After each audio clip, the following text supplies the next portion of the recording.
Social মিডিয়াতে একটা জিনিস ভাইরাল হয়েছে যে বং মিডিয়া বা বং মিডিয়ার ছেলেরা কোথাও গিয়ে ঝামেলা করেছে, হামলা করেছে, বাড়ি ভাঙচুর করেছে। অবশ্য যিনি বলেছে তিনি এখন নিজ মুখে স্বীকার করেছে যে না, বং মিডিয়ার জল সেখানে ছিল না বা বং মিডিয়ার টিমের কেউ ছিল না। বং মিডিয়ার টিমে দুটা মাত্র ছেলে, তোমরা চেনো।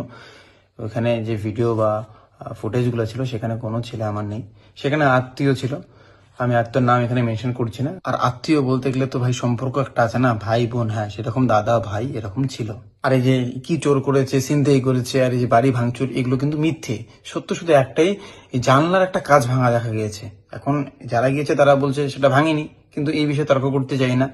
দিল কেন, এটাই হচ্ছে কথা, যাওয়াটা ঠিক হয়নি। তো যাই হোক, যা করেছে আমার আত্মীয় করেছে। তো আপনারা দেখুন, আত্মীয় যদি কোনো ভুল করে, আমি একজন ইউটিউবার বলে কি সেই দোষটা আমার উপরে আসবে বলুন?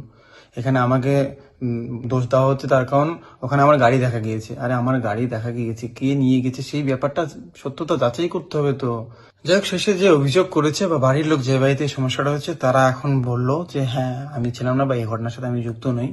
এখন যারা গেল, আমার আত্মীয়রা যে গেল, কেন গেল? যার কারণ ওই বাড়ির যে আত্মীয় গেছে, ওই বাড়ির মা বোনদের নির্যাতনের ধমকি দেওয়া হয়েছে। ওই বাড়ির কোনো একজন লোক দিয়েছে, আমি চিনি না, জানি না ভাই। আর এটা আমি শুনিও নি, পরে শুনি। সো নির্যাতনের ধমকি দেওয়া হয়েছে আর বাজেভাবে গালি দেওয়া হয়েছে। তো একটা বাড়ির মা বোনকে যখন গালি দেওয়া হয় না, অটোমেটিক রাগ ওঠে। তো এই জন্য এই ব্যাপারটা হয়েছে। যাই হোক, সবশেষে সমস্ত ভুল বোঝাবুঝি সবটা মিটিয়ে গিয়েছে। এটা নিয়ে আর বেশি বাড়ানোর দরকার নেই। আর ডাইরেক্ট যে বং মিডিয়াকে দোষারোপ করার দরকার নেই। প্লিজ সত্যতা যাচাই করবেন। আর আমার ভালোবাসার মানুষকে আমি বলবো যে আমি এরকম করতে পারি। দেখো, আমি একটা কথা বলি, আমার জানাশোনা আমি কোনো ভুল করবো না। তোমরা আমার সাথে মিশলে তোমার বুঝতে হবে। তো যাই হোক, কে কি বলে বলুক, আজ আমার বিয়েতে কত রকম দুর্নাম হলো, কত কিছু। একজন বলছে এত কোটি টাকা জুতা পরে আছি, আমি যারা যারা আসছে তাদেরকে আইফোন দিয়েছি। মানে যে যেভাবে পারছে বানায় আমার নামটাকে খারাপ করার চেষ্টা করছে। তোমরা না, প্লিজ এগুলো কান্না দিয়ে তোমরা কন্টেন্টে ভালোবাসো, আমার কন্টেন্টকে দেখো। এগুলো একটু অ্যাভয়েড করো।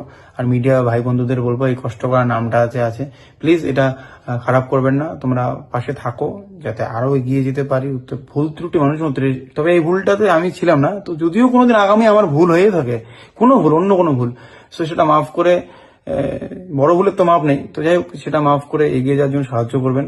মানে কন্টেন্টের চক্করে আমার নাম খারাপ করে আমার ক্ষতি করার চেষ্টা করবেন না, প্লিজ রিকোয়েস্ট।